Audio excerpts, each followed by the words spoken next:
Right, I'm going to try and get in at EMR here. I've been up 2 or 3 times trying to get in, but I've not had a lot of joy. Hang on a minute.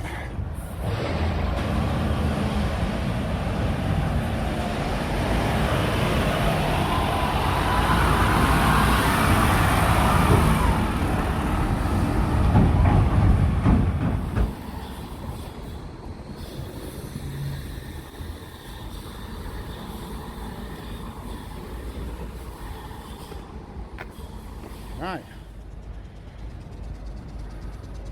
let's head up to the office, see if I can get in.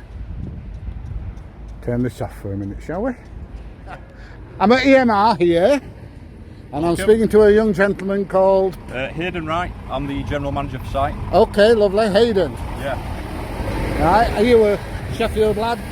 No, I'm actually from the outskirts of Bradford, so I've got a bit of a commute every morning. It takes me about 45 minutes in the morning down here. Yeah. And about 2 hours to get home. I'm going to say going home's got to be a lot worse, hasn't it? M62, mate. The M1's perfect. M62. Yeah. Do you go up the? Is it 60? No, 606. I come off at the 606. Yeah. So I live in Oakenshaw, so just the outskirts of Bradford. Okay.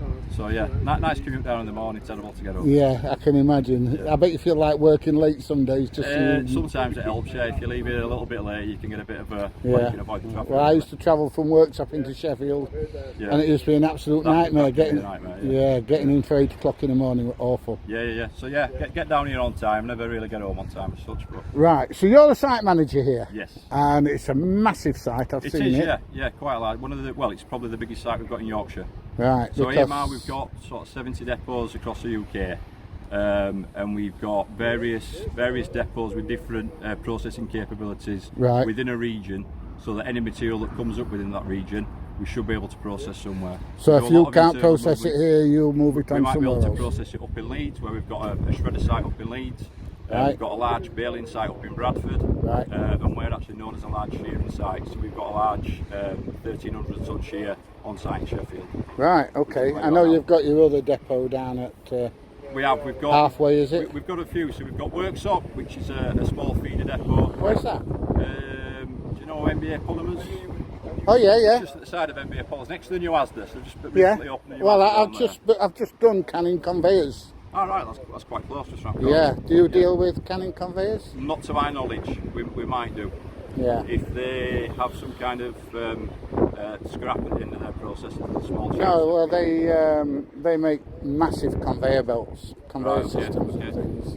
They might generate a bit of scrap there, so we might deal with them somewhere along the line. But yeah, Worksop feeds into us at Sheffield. Right. So they collect quite a bit of material. Quite a lot of material goes into Worksop. They bulk it, organise it, segregate it, and then send it to ourselves for processing. Right. Okay. How long you worked here? I've been with the business now coming up to 9 years. 9 years next month. I started, so yeah, 10 years next October. And what did you do before this? Plastics recycling. So all right, so you've always been in recycling. Leaving school, got straight into the recycling game. Did plastics for 13 years. Yeah. And I've done this, like I say, for the past sort of 9, nearly 10. Yeah, I like recycling. I think it's a great. It's brilliant. Thing. It's brilliant. It's all about sustainability. It's making sure that we're not just sending stuff to landfill left, right, and centre. To be honest, the majority of people that I come across in recycling are brilliant. You get the odd one. Good to know. Yeah. You get the odd one. Yeah. Have you seen the video down at the other depot? I did. Unfortunately, I mean the customer that I think you spoke to, that was on the small door trade area. But your man down at work down there was. People are people, but all I can do is apologise. No, don't worry about that. Your man was absolutely brilliant. We watched the video, and I think Eldon did really well, didn't he? Yeah. Yeah, he was a real nice fella. Yeah. Really nice fella. And he's had loads and loads of good compliments on YouTube from that. Fantastic.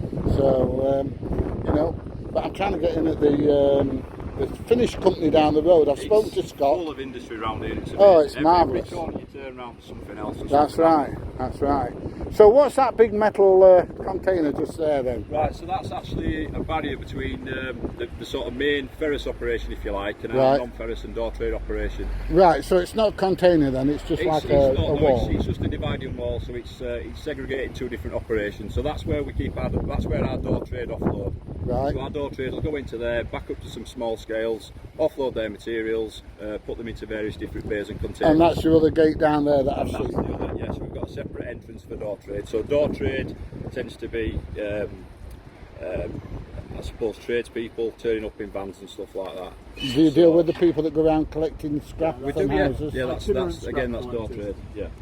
They have to have a licence for that now, though, don't they? They should have a licence. They should have a licence. Yeah. But I also came and there were queuing up people with cars ready to scrap.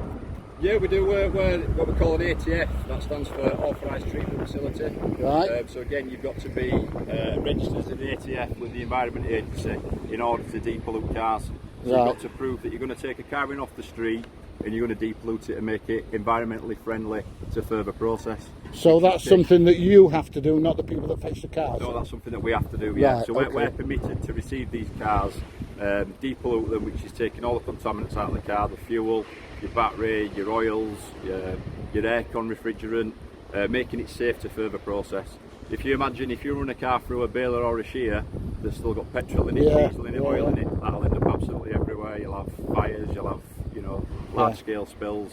So environmentally, we make sure that, you know, everything's done by the book. We follow the correct depot. Sorry, what's your name, my friend? Tom. You're Tom, and what do you do, Tom? The commercial manager here. The commercial manager? What's the commercial manager do? Keeps the operations manager on his toes. Ah, right. Basically, yeah. Yeah, so he's your boss then, is he? No, I'm not his boss. I like to think I am, but I'm not. Yeah, does he make Play out... that game now and again. One day I'm his boss, next day. All right, I'm going to say, does he make out his Depends gaffer who's got a louder sometimes? voice Now and that again. day. Depends who we're talking to. Depends on how well it's going. So for YouTube then, you're the boss?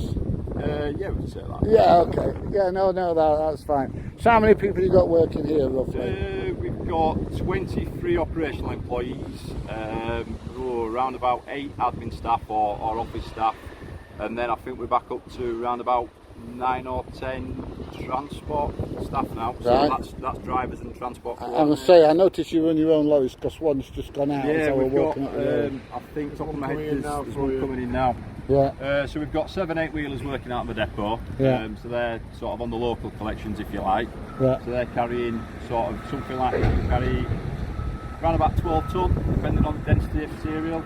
For anything, any sort of serious heavy goods, that's when we get the 40 footers in. They can carry around about 27. And it's all metal. It's all metal, yeah. We deal solely in metal. We do have MBA polymers who deal in plastics over at Workshop, so that's another branch or another side to the EMR business. Right. And them depots of MBA polymers is fed by various other sites around the UK. Well, that used to be a glassworks. MBA. So I believe, yeah. Yeah, because when I first came out of the army, I worked there for about 3 weeks and said, oh no, it's just a that. place to work? It was a shit place to work, mate. Okay, fair enough. Absolute rubbish. So when did that close down? I don't know. A few years back. Oh yeah, a long time ago. Yeah, so it's going to be 10 years plus. Oh yeah, I'm talking. Well, HGV driving instructor for 18 years. Right, yeah. So, just one sec. Right, we're back on. Right, so where did we get to before we were rudely interrupted by a man with a beard? I can't remember, to be honest with you. Oh, you started to tell me about the trains, didn't you? Ah, yeah.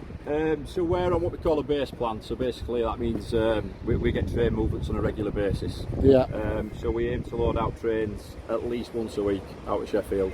So where do they go? They go into depot, so we move material in between EMR sites. Right. So we might bulk on site here and move material over to the likes of Liverpool, where we've got a large dock facility where we load out deep sea. Right, and that gets exported all over the world? Exported all over the world, yeah. Right. Take trucks off the road, environmentally friendly. So we can do... well, trains are always a lot more I'll put my teeth in, environmentally friendly than trucks. So if you think how many wagons it saves on the road having the loading one train. Yeah. Yeah, so one Arctic, one 40-footer can carry 26 tonne. One train we can do 850, 900 tonne. Yeah, massive difference. So it's a massive difference, so it's good for the environment. Yeah, I mean, they were telling me across at CMR about they get quite big deliveries for their stuff. Well, that's Cemex next door. Yeah, Cemex next door, yeah. They were telling me they get massive deliveries of it's just overall it's a more efficient process. We can have one guy loading a train, it takes that one guy the bulk of the day loading the train, but like I just said, we get 850 tonnes out of the depot in the day. Yeah. for the same amount of tools to go out by road, that'll take 3 or 4 of our guys the best part of the day loading various bulkers. Yeah. You can imagine the amount of movements on the weighbridge, wagons in and out of this gate. So it's brilliant really that we've got the link. So these trains out here, how many of them are operational and how many are due for the breakers yard? The blue one at the front there, that's actually our shunter. So that will shunt up and down on our line side. So if we get any anything you need moving about, anything in that we're going to break, we can move it to and from wherever we need to. I take you got sidings further up. We have got side, and then everything else is spares and repairs really. Right. So things we've had on site for a while, but we're a bit reluctant to scrap. Because you use the spares. Knowing that the spare parts on them, But once it gets to that stage, then they're going to get cut up. Once it gets to that stage, they'll get cut up. They've already been weighed in, so it's already stock owned by us. Right. But if we do take the decision to actually scrap it, we'll get the burners on it then, and we'll use hot burning process to put it down to manageable sizes. So that'll not take you long to knock them down to manageable sizes, will it? It's amazing how quick the lads can get it trimmed down. Once it's trimmed down, we're talking, I don't know, maybe half a day. Anything then that will shear will be moved onto our shear. Get chopped down even further. So pretty much everything from the top to the lower third will probably go through our shear once it's been trimmed. The bogies and everything on the bottom end then will need cutting down further with a hot work process. Alright. Can we go and have a look at the bottom yard? Or bottom gate? Have a little walk down the gate hole, unfortunately we can't go in. But yeah, no, that's fine. Okay, thank you very much for your time. Right, so we walk down to the other yard. This is where people come in the vans and things like that to offload. So tradesmen, this is basically our small trade area. Right. So we've still got sort of large, they'll read up to sort of where the 40 footers will go if you like. Oh, so for the weighbridge? We've still got weighbridges that'll go the full Arctic. So if we do get any bigger loads that come into this side of the depot, we've got somewhere to weigh them. Anybody taking in the ferrous scrap, which you can see in the foreground there, in the background there, sorry, the vans will come in onto the bridge, weigh in, and then go offload down there. A little bit further around the corner, which unfortunately I can't show you because we'll be in the I understand area. We've got some small scales where the lads weigh off the non-ferrous metals. Right, so they'll come in here, get weighed, get tipped, and then come back and get weighed on the on the way out. Sorry, get weighed on the way out. Yes, you've got. And they get paid on the difference. Coming in, and you get paid on the difference. That's correct. Yeah. And this is what I mistook as a big container. This is the other side of it. That's the other side. Let me just take this vehicle off so I don't. I'm not videoing him. So this is what I mistakenly thought was a big container, but it's all sectioned off. Yeah. Right. So you've got what, 1, 2, 3, 4, about 5 bays.